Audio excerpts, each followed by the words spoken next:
नमस्कार, news India आप देख रहे हैं। मैं आपके साथ सागर मिश्रा। बिहार में कड़ाके की ठंड के बीच इस समय राजनीति गर्मा गई है। इस साल होने वाले लोकसभा चुनाव 2024 में बीजेपी को सत्ता में आने से रोकने के मकसद से बनाए गए विपक्षी गठबंधन इंडिया अलायंस में अब रार अब खत्म होने का नाम नहीं ले रही। खबर यह भी है कि बिहार के सीएम और जनता दल यूनाइटेड के अध्यक्ष नीतीश कुमार कांग्रेस से इस समय नाराज भी हैं और कांग्रेस अब उन्हें मनाने की लगातार कवायद में लगी है। इसी क्रम में जेडीयू के सूत्रों के हवाले से पता यह चला कि नाराज नीतीश कुमार के एक्शन से कांग्रेस के खेमे में बेचैनी है और बनाए जाने पर विचार भी अब किया जा रहा है।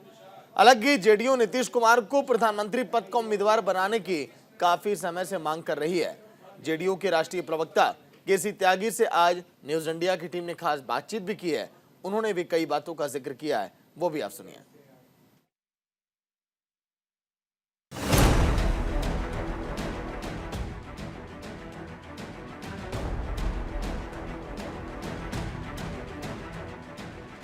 कड़ाके की ठंड के बीच राजनीति गर्म है। इस साल होने वाले लोकसभा चुनाव 2024 में बीजेपी को सत्ता में आने से रोकने के मकसद से बनाए गए विपक्षी गठबंधन I.N.D.I.A में रार खत्म होने का नाम नहीं ले रही।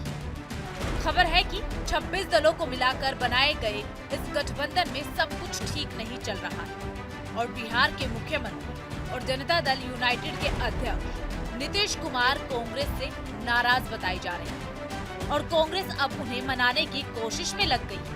इसी क्रम में जेडीयू के सूत्रों के हवाले से पता चला है कि नाराज नीतीश कुमार के एक्शन से कांग्रेस के खेमे में बेचैनी है और उन्हें इंडी गठबंधन का संयोजक बनाए जाने पर विचार किया जा रहा है।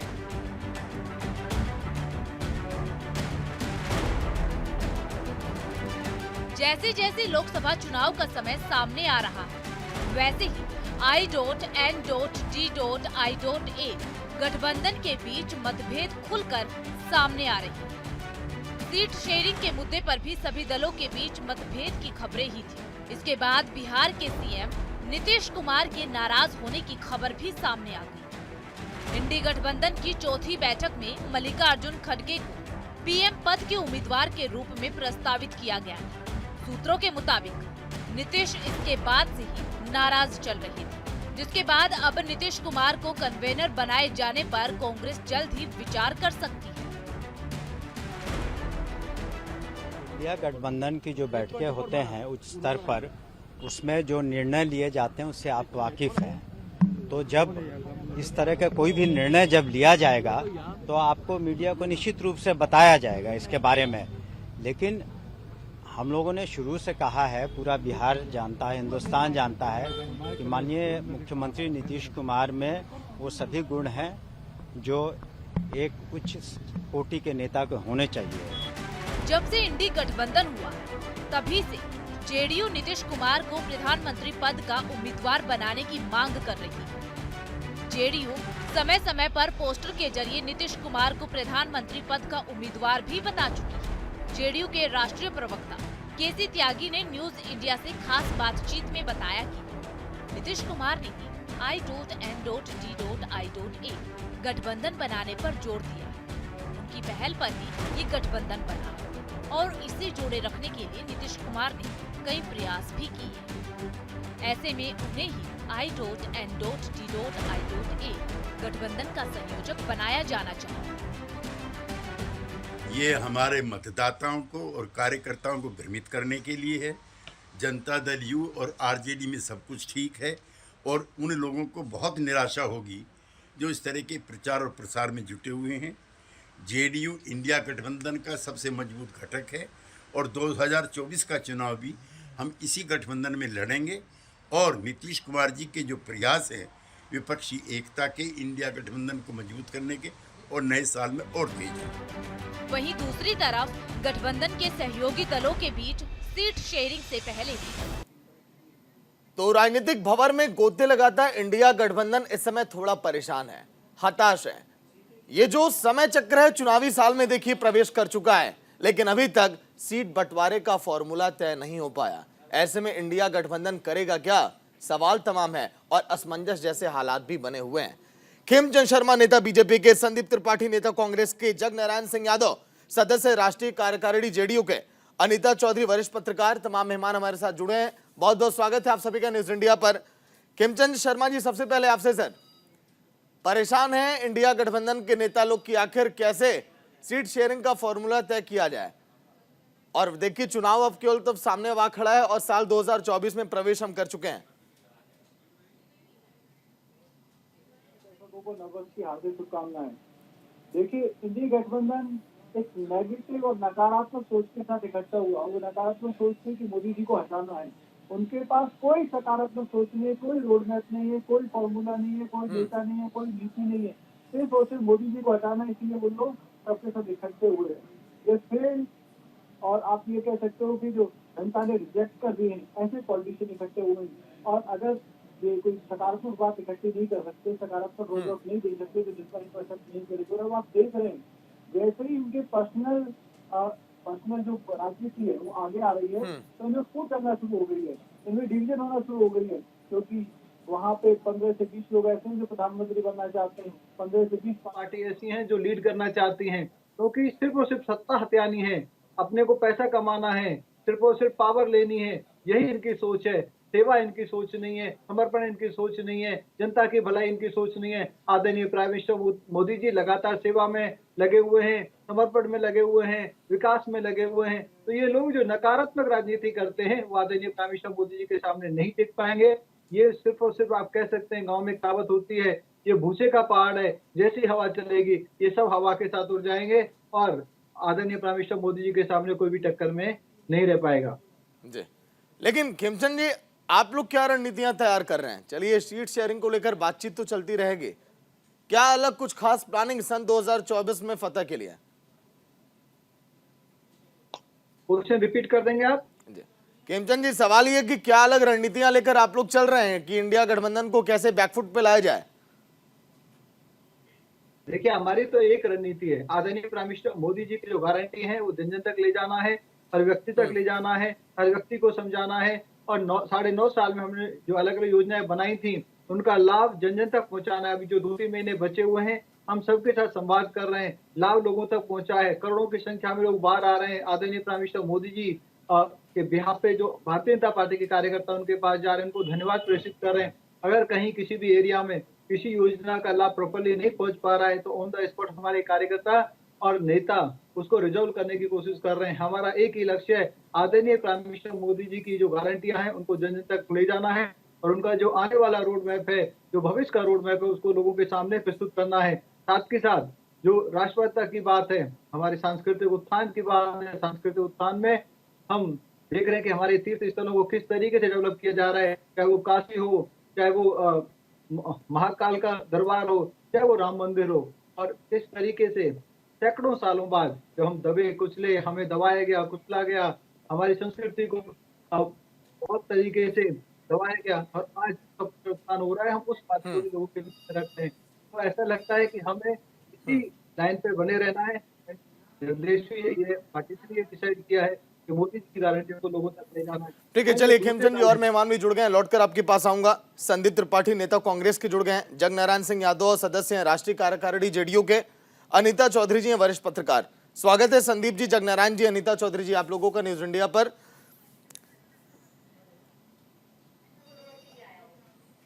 खेमचंद जी, आवाज मिल पा रही है?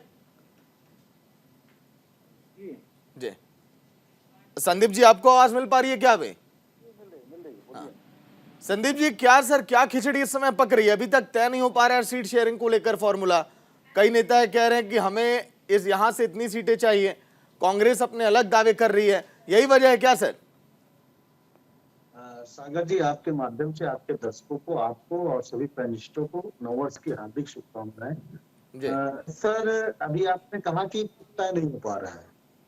हम सब इतना जानना चाहते हैं, क्या भारतीय जनता पार्टी में तय हो गया कि अपना दल कितनी सीटों पर लड़ेगा? क्या ये तय हो गया कि उनके जो भी गठबंधन के आर्थिक दल के साथ? नहीं, बात यहाँ बीजेपी की नहीं है ना संदीप जी। आप लोगों ने डेडलाइन आप लोगों ने तय की थी 31 जनवरी, जब दिल्ली में बैठक हुई थी, याद होगा आपको? नहीं सर, हमने ये कहा था कि बात हो जाएगी, बात हो गई है, लगातार बैठक चल रही है। हमने एक रोड मैप पहली ही बैठक में हम कई डिबेट में बोल चुका हूँ और लगातार मैं इस बात को कह रहा हूँ कि मोटा मोटी जो है अब तय हो चुका है कि कौन कितनी सीटों पर चुनाव लड़ेगा, इसी आधार पर गठबंधन। दूसरी बात, जिस तरीके से भारतीय जनता पार्टी के अभी हमारे साथी बड़ी बड़ी बातें कर रहे थे, मोदी जी के नाम पर चुनाव लड़ने की और उनकी गारंटी पे चुनाव लड़ने की बात कर रहे हैं। मोदी जी की ही गारंटी थी कि रोजगार देंगे प्रतिवर्ष, दे दिया है। उन्हीं की गारंटी थी कि सबको पक्का मकान जो है 2022 के पहले की बात आप कर रहे हैं, डेडलाइन की बात मैं कर रहा हूँ। 2022 के पहले उन्होंने कहा था सबको पक्का आवास दे देंगे, क्या मिल गया? उन्होंने कहा था जो है 2022 के पहले किसानों की आय दुगनी कर देंगे, क्या हो गई? ऐसे बहुत सारे वादे, बुलेट ट्रेन, जो है 100 स्मार्ट सिटी का बनना, ऐसे बहुत सारे जुमले थे। तो फिर एक नया जुमला, मोदी जी और उनकी जो टीम है वो चाहती क्या है कि पुराना भूल जाए, नया बड़ा झूठ पेश कर देते हैं ताकि छोटे को भूल जाए लोग। तो ये इस तरीके से सरकारें नहीं चलती। आज 205 लाख करोड़ रुपए जो है यह सरकार कर्ज लेती है। 55 लाख करोड़ रुपए जो है इनके आने के पहले 14 प्रधानमंत्री होते हैं वो लेते हैं, और ये मोदी जी अकेले वीर सूरमा, इतने बड़े सूरमा है कि 205 लाख करोड़ रुपए का कर्ज ये अकेले ले लेते हैं। इनकी उपलब्धि है कि आप जगह जगह पर जाइए, जो है रेलवे से लेकर हर एक जगह पर आपको सेल्फी पॉइंट मिल जाएगा, लेकिन सुविधा के नाम पर आप देख लीजिए आज जो है हड़ताल कर रहे हैं, ड्राइवर हड़ताल कर रहा है, हर एक वर्ग हड़ताल पे बैठा हुआ है। आप किसानों को मारे, ड्राइवर को मारे, हर कर्मचारियों को मारने पर तुले हैं, और आप कह रहे हैं कि राम राज है। ये कैसे राम राज की आपकी परिकल्पना है? राम राज तो वो था कि जब राम जी जो है अयोध्या से जाने लगे और चित्रकूट के पास उनको पता चला कि उनके जो है अयोध्या वासी और जो है भरत जी उनको वापस बुलाने के लिए आ रहे हैं, तो उन्होंने सर बीजेपी का ये फेलियर है कि आप आम जनता तक ये बातें उनको समझा पाएंगे क्या सर? सन 2019 में भी आप लोग यही समझा रहे थे ना। सर आपका सहयोग और जनता की आवाज अगर बिल्कुल जाएगी तो हम बिल्कुल पहुंचा पाएंगे। अन्यथा मैं सिर्फ दावे के साथ कह रहा हूँ, जितनी रिस्पॉन्सिबिलिटी इस देश में विपक्ष की है उतनी ही लोकतंत्र के चौथे स्तंभ की भी जिम्मेदारी है, और मुझे लगता है कि जिम्मेदारी का एहसास जो है इंडियन न्यूज को बाखूबी है, सागर जी को बाखूबी है। लेकिन एक बात मैं और कहूंगा, तब देखिए ये सरकार किस तरीके से हर मुद्दे पर गुमराह करती है। 2 करोड़ रोजगार की बात जब आई, मोदी जी ने कहा पकौड़े कर लीजिए। नोटबंदी जब फेल हुआ, मोदी जी ने कहा था कि हमको सरेआम आइएगा, फांसी पर लटका दीजिएगा, फांसी पर छोड़िए, उसको डाइवर्ट करके दूसरी जगह लेके जाते हैं। पुलवामा में आज तक नहीं पता चला कि पुलवामा में हुआ क्या था, वो आरडीएक्स कैसे आया था, उसको डाइवर्ट करके जो है राष्ट्र की नीति और राष्ट्र का वो। चलिए संदीप जी, अच्छा आपके गठबंधन के साथी बैठे हैं, उनको भी एक बार सुन लें, वो भी आज कोसने के लिए तैयार हैं बीजेपी को। जगनारायण सिंह जी, स्वागत है न्यूज इंडिया पर। कोसने के लिए नहीं सर, आज नया साल है, कोस नहीं रहे, ये देश की आवाज है सर। चलिए कोई बात नहीं। हाँ जगनारायण जी, आवाज आ पा रही है आपको? हाँ, मैं आपकी आवाज मेरी मिल रही है आवाज? हाँ बिल्कुल सर, बहुत बढ़िया आवाज आ रही है। जगनारायण जी, नववर्ष की शुभकामनाएं सबसे पहले, और नए साल में आप लोग चाह रहे हैं कि नीतीश कुमार को कैसे पीएम बना दें। आपको और आपके चैनल को और पूरे देशवासियों को नववर्ष की शुभकामना निवेदित करता हूँ। अब क्या सवाल है, पूछा जाए। आप लोग पूरा जोर लगा रहे हैं कि कैसे नीतीश कुमार को ही पीएम का चेहरा बना दिया जाए, क्यों सर?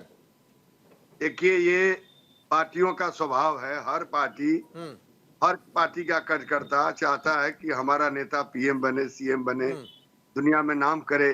जैसे खेमचंद शर्मा जी जोड़ लगाए हुए हैं। तो ये तो प्रकृति है पार्टियों का और कार्यकर्ताओं का, नेताओं का। तो उसमें हर पार्टी लगे रहती है, कोई नई चीज नहीं है, ये यूनिवर्सल ट्रूथ है। सूरज पूरब में उगता है, तो उसी तरह पार्टियों के अंदर। लेकिन जेडीयू अकेले चुनाव नहीं लड़ रही है ना जगनारायण जी, सभी पार्टियों के तालमेल से ही तो तय हो पाएगा। ऐसे में नीतीश कुमार क्यों नाराज हैं? नाराजगी की वजह बताइए खुलकर। कोई नाराजगी नहीं है, उन्होंने स्पष्ट बयान दिया कि हमारी कोई नाराजगी नहीं है। अब भाई आप लोग यदि पेट का एक्सरे जानते हैं, मीडिया के लोग या भाजपा के लोग या जो जनता दल के लोग विरोधी हैं, तो नाराजगी का तो उन्होंने बात खंडन किया कि मैं कोई नाराज नहीं हूं। लेकिन अब पता नहीं कहां से न्यूज चलता है कि नीतीश जी नाराज हैं। नीतीश जी ने हेडलाइन बयान छपा कि हमको कोई नाराजगी नहीं है। हमारा एक ही लक्ष्य है कि भारतीय जनता पार्टी जो देश के अंदर संविधान, इतिहास को बदलना चाहती है, उस खतरे को रोक करके उसको सत्ता से बाहर किया जाए। देखिए सर, क्या है कि सर इंसान के चेहरे पर ही सर सब कुछ लिखा होता है और हाव भाव जो उनके मूवमेंट होते हैं, जो एक्टिविटी होती है, बॉडी लैंग्वेज, सर उसी से पता चल जाता है कौन नाराज है कौन नहीं। प्रेस कॉन्फ्रेंस में शामिल ना होना बैठक के बाद जो दिल्ली में आयोजित की गई, फिर उसके बाद एक दो तरह के बयान सामने आना नीतीश कुमार के, फिर कैसे कोई नकार दे सर कि नहीं नाराज है वो? एंकर साहब, आपका नाम हम नहीं जान रहे हैं, क्या नाम हुआ? सागर मिश्रा नाम है जगनारायण जी मेरा। मिश्रा जी, ये तो आप लोग ही टेलीपैथी जानते हैं। ये आप तो वो मिश्रा जी लोगों का इसमें तो महारत हासिल है। आप टेलीपैथी के हिसाब से, चेहरे के हिसाब से देख सकते हैं कि भाई कौन नाराज है कौन।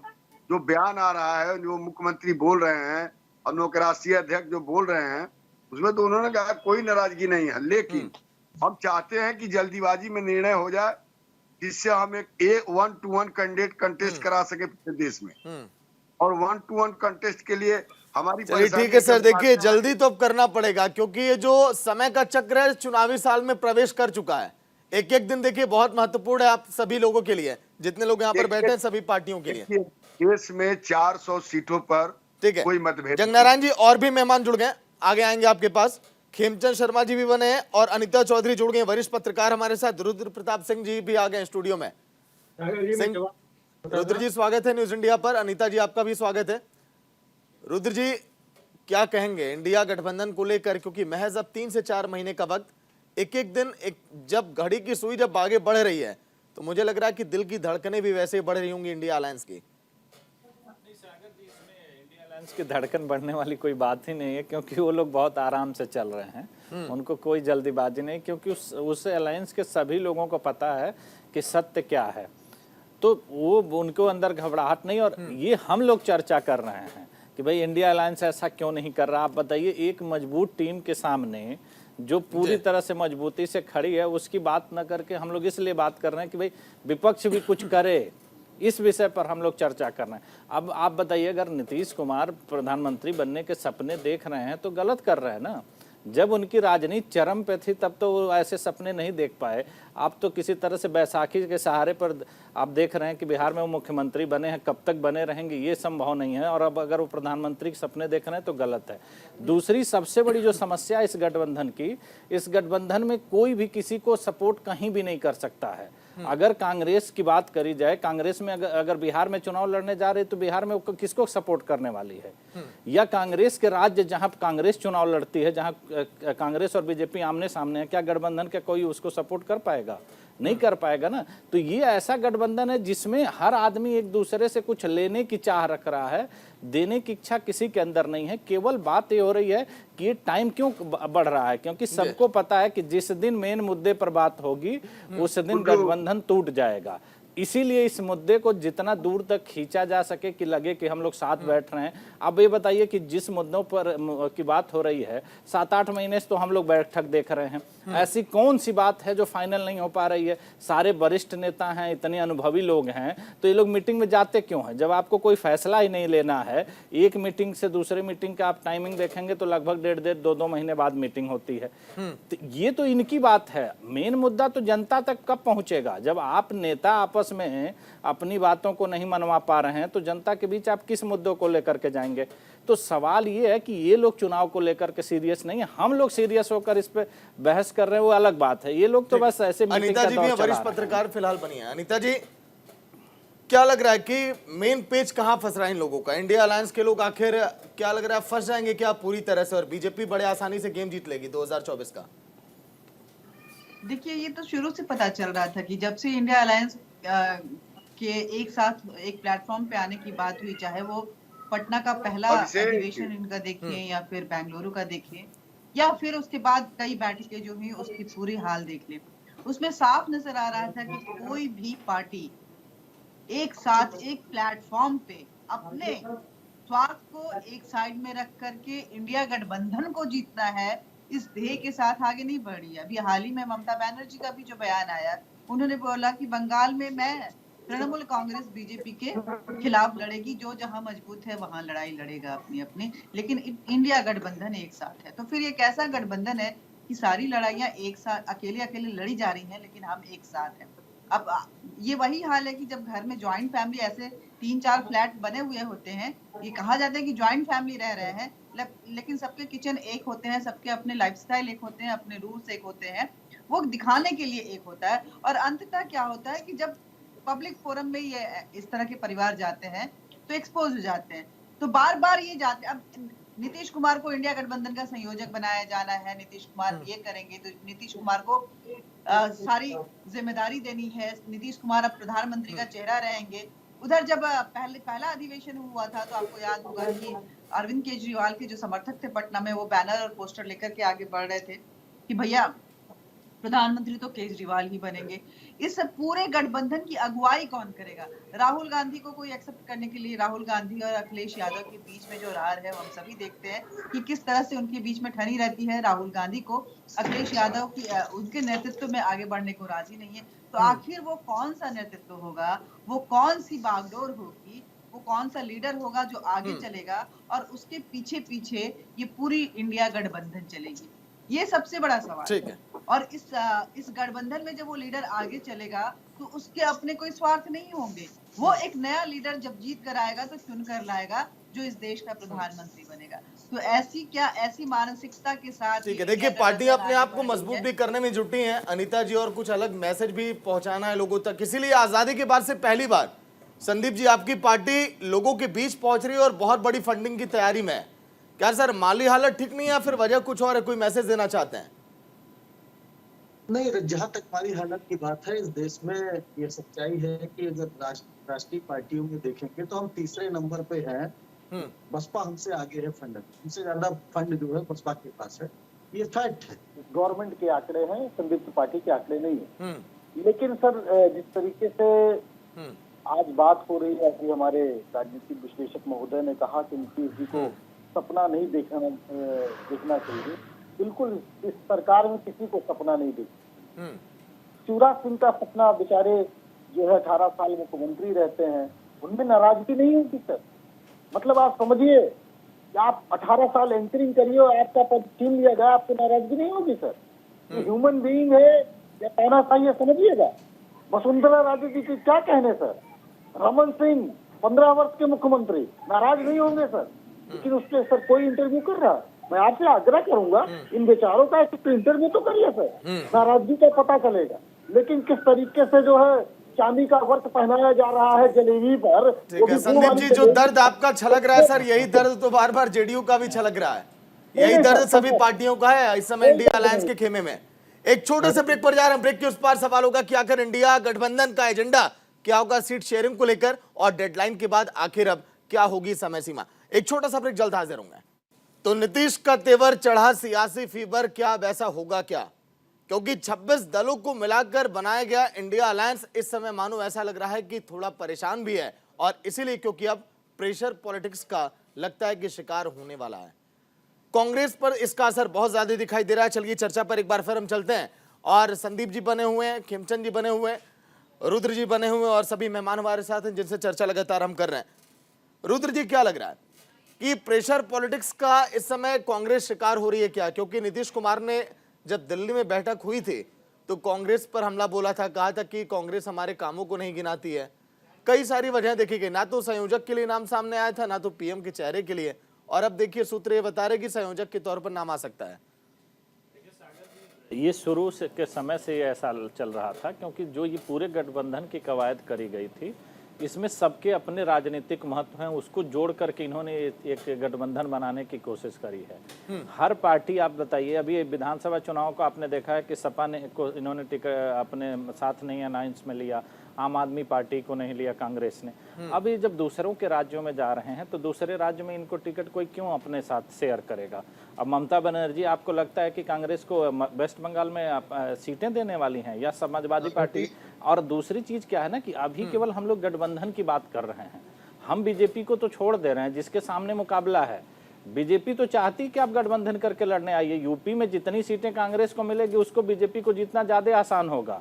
कांग्रेस की सीटें बिहार में जितनी होगी उसको बीजेपी को जीतना ज्यादा आसान होगा, क्योंकि बीजेपी को कांग्रेस को हराना ज्यादा आसान है। बाकी जो घटक दल हैं वो अपने अपने राज्यों में मजबूत हैं, अगर वहां वो लड़ते हैं तो वो मुकाबला ज्यादा मजबूती से लड़ेंगे। तो सवाल ये है कि आखिर ये गठबंधन का आधार क्या है? कांग्रेस जहां अपने है वहां वो बाकी पार्टियों को सीट नहीं दे रही है, तो बाकी पार्टियां जहां अपनी मजबूती के साथ हैं, जो क्षेत्रीय दल हैं, वो वहां सीट कैसे देंगी? और किस उम्मीद के साथ आपको लग रहा है कि ये सीट शेयरिंग का फार्मूला होगा?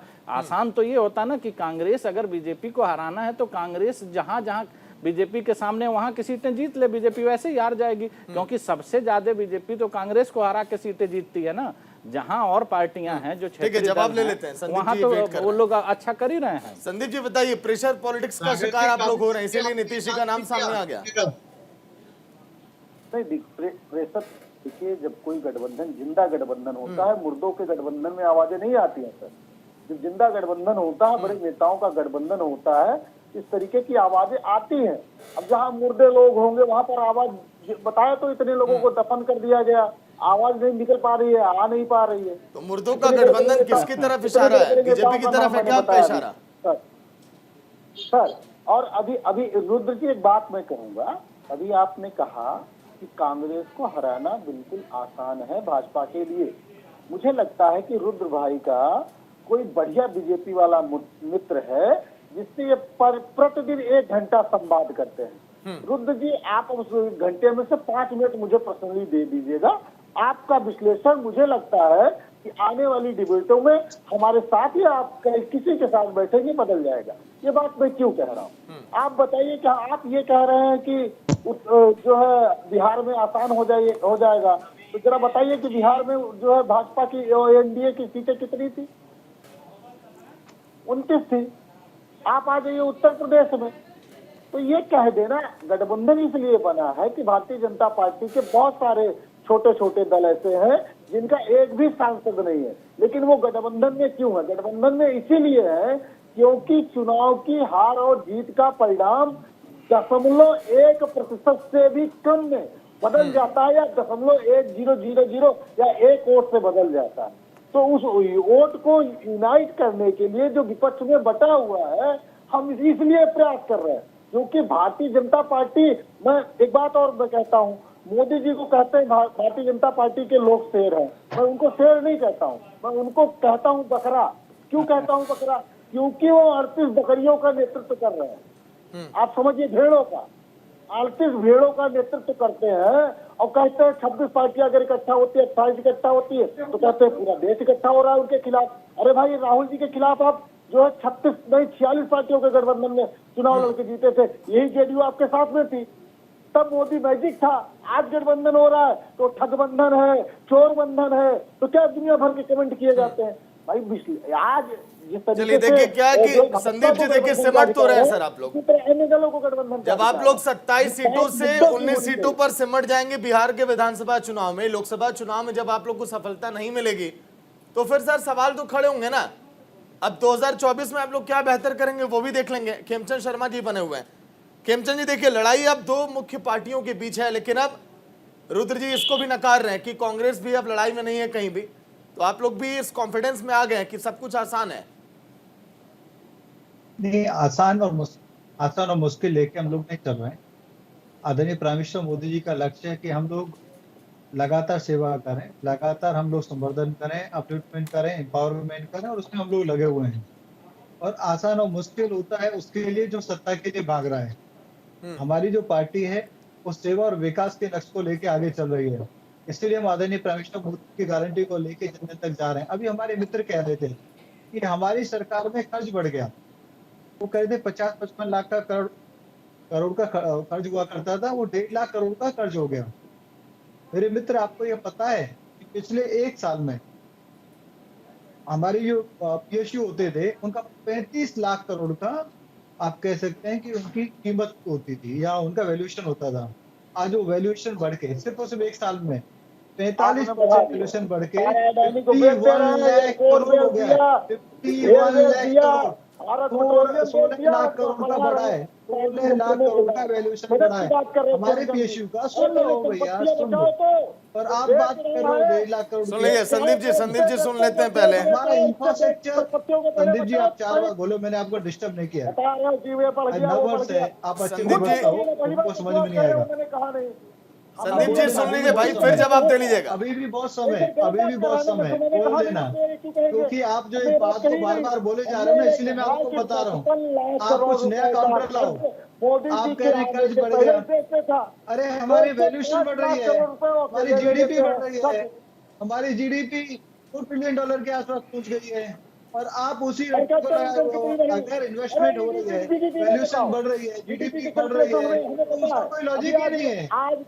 इंफ्रास्ट्रक्चर तेजी से यहाँ पे इम्प्रूव हुआ है, डेवलपमेंट हुआ है। आज आप देखेंगे पर कैपिटा इनकम बढ़ी है, किसानों की जो इनकम है वो डबल हुई। आप कह रहे डबल हुई है, आप जॉब पे आते हो। आपके जमाने में 70 लाख के आसपास की अकाउंट खुलते थे, आज 2 करोड़ के आसपास अकाउंट खुलते हैं। साल में 2 करोड़ के आसपास अकाउंट खुलते हैं, तो क्या दिखाता है कि ऑफलाइन सेक्टर में जॉब मिल रही है।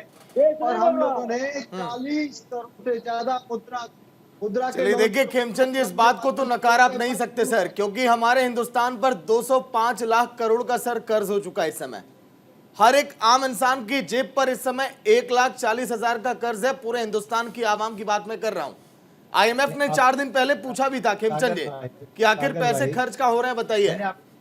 सागर भाई, मैंने भी आपको क्या बताया जी कि हमारे पीएसयू की वैल्यूएशन 35 लाख करोड़ थी पिछले साल। मतलब 1 बीघे जमीन भी हमारी, उसका उसकी दाम बढ़ वैल्यूएशन गया। 16 लाख करोड़ रुपए बढ़ गई मोदी जी का, और आप कर्ज हमारे करने की बात कर रहे हैं। जमीन दे के गए थे, 16 लाख करोड़ तो हमारे पीएसयू की वैल्यूएशन बढ़ गई। योगदान है उनका। तो कितना एसेट क्रिएशन ये सरकार कर रही है, ये तो सिर्फ पीएसयू का हुआ है। और इंफ्रास्ट्रक्चर जो युद्ध स्तर पे बना है, पूरे देश में बड़ा है, चाहे वो डिफेंस का इंफ्रास्ट्रक्चर हो, सिविल इंफ्रास्ट्रक्चर हो, उसकी वैल्यूएशन नहीं। देखिए खेमचंद जी, मैं तो बस यही कहूंगा, IMF की रिपोर्ट में आप देखिएगा, शायद आपने देख भी लिया हो संदीप जी। IMF की रिपोर्ट तो हम लोगों ने देखा है, तो उसमें लॉजिक ही नहीं थे। IMF की रिपोर्ट में ये थोड़ी देखा है कि हमारी वैल्यूएशन कितनी बढ़ी है। हमारी वैल्यूएशन लगातार बढ़ रही है, और ये कभी नहीं होने वाला। और बल्कि ये दूसरी बड़ी इकोनॉमी है, उनका जीडीपी से ज्यादा उनका खर्च है, हमारा ऐसा नहीं। और उन्होंने दोनों एंगल बोले। उन्होंने ये भी बोला कि जब पॉजिटिव अगर सरकार के जो प्लान है इम्प्लीमेंट हुए, तो जो कर्ज है वो जीडीपी का 70% रह जाएगा। सिर्फ एक एंगल को देख रहे हैं कि वर्स्ट केस में बढ़ सकता है, लेकिन पॉजिटिव केस में वो 70% रह जाएगा। संदीप जी देखिए खेमचंद जी, जो फ्री के जो कल्चर सर शुरू हो गए हैं ना देश में, चाहे वो घरेलू गैस सिलेंडर हो फ्री में, या फिर गरीबों को मुफ्त राशन, जिसकी अवधि हर बार चुनाव के नजदीक आने पर बढ़ा दी जाती है प्रत्येक राज्यों में, सर यही वजह है कि हमारे देश पर कर्ज ये बढ़ रहा है। और सभी पार्टियों को सर इससे सर मुक्त होना चाहिए सर। जी पहले 70,000 करोड़ का अनाज गाँव में सड़ जाता था, और सुप्रीम कोर्ट ने भी कई बार बोला था कि आप लोग बांट क्यों नहीं देते, कहते हमारे पास कोई मैकेनिज्म नहीं है, या फिर कांग्रेसों की जेब में चला जाता था। अब वो गरीबों को जा रहा है। दूसरा जो फूड इन्फ्लेशन है, चलिए ठीक है। अनिता जी बहुत देर से इंतजार कर रही हैं सर। अनिता जी, जगनारायण जी भी बने हुए हैं, ठीक है। इसी पर एक रिएक्शन चलिए, अगर थोड़ा सा डिबेट मुड़ा है तो ये भी बहुत जरूरी मुद्दा है। अनिता जी से इसी पर एक रिएक्शन ले लेते हैं। अनिता जी, जिस चीज का मैं जिक्र कर रहा था, देखिए चुनाव करीब आ गया तो चर्चा इस पर भी हो ही जानी चाहिए। जिस तरह से कर्ज के दलदल में और बोझ तले हम सभी दबे जा रहे हैं, पॉलिटिकल पार्टियों को इस पर क्या कुछ करना चाहिए, कोर्ट को क्या एक्शन लेना चाहिए, क्योंकि अब चुनाव सामने है, लोक लुभान वादों की झड़ियां लगने वाली हैं सभी की तरफ से। देखिए, सुप्रीम कोर्ट ने कई बार बोला हुआ है कि ये फ्री बीज की राजनीति खत्म होनी चाहिए। कुछ मॉरल ड्यूटीज भी होती हैं। मॉरल ड्यूटीज पॉलिटिकल पार्टीज की भी है, नेताओं की भी है, और हम जनता की भी है। जनता को ये फ्री बीज इतना लुभा रहा है कि पॉलिटिकल पार्टीज उसके दम पे यूं कहें कि वोट खरीद रही है। कुछ नए फ्री के स्कीम लेकर के आती है, जनता उसके नीचे एकदम बह जाती है। उनको पता है कि जनता को हम ये देंगे, बाद में हम दें या ना दें, लेकिन ये लुभावने अगर शिगुफे हम पॉलिटिकल ये चुनावी मैदान में छोड़ते हैं, तो वो रण जो है उसका जीतना लगभग संभव हो जाता है, अगर हम ये मुफ्त वाली राजनीति, मुफ्त की रेवड़ियां बांटने वाली राजनीति करते हैं। तो लेकिन ऐसा भी नहीं है कि हर जगह ये राजनीति चल जाती है। आपने देखा कि गुजरात में ये फ्रीबीज की राजनीति नहीं चली थी, कितने सारे वादे किए गए थे, लेकिन लोगों ने वहां पे अस्थायी सरकार पे ही भरोसा जताया था। वैसे ही इस बार अगर आप देखेंगे तो राजस्थान में भी कमोबेश कुछ इसी तरह के नतीजे आए हैं। छत्तीसगढ़ में हम देखेंगे कि कितने सारे, क्योंकि पिछली बार की सरकार जिसने मुफ्त के रेवड़ियों के नाम पे जो पॉलिसीज बनाई थी, जो अपने मेमोरेंडम में लेकर आए थे, मैनिफेस्टो में लेकर आए थे, वो काफी हद तक पूरा नहीं हुआ था। और जो पूरा हो रहा था उसका खामियाजा भी वहाँ की जनता को भुगतना पड़ रहा था। तो ये बात जनता समझ जाती है। ठीक है, जगनारायण जी कुछ कहना चाह रहे हैं? जनता को, ठीक है अनिता जी, बिल्कुल यही रिएक्शन मैं आपका लेना चाह रहा था। डिबेट से थोड़ा हटकर ये सवाल भी था, लेकिन जरूरी हो जाता है क्योंकि चुनाव करीब है। राज्यों में सवाल तो पता नहीं चल रहा है तो क्या जवाब देगा? राजनीति है। जगनारायण जी आ रहा हूँ सर, सवाल ले रहा हूँ आपसे। जनता चाहती है कि एक अस्थायी राजनीति, ठीक है अनिता जी लौट कर आऊंगा। मजबूत राजनीति हो।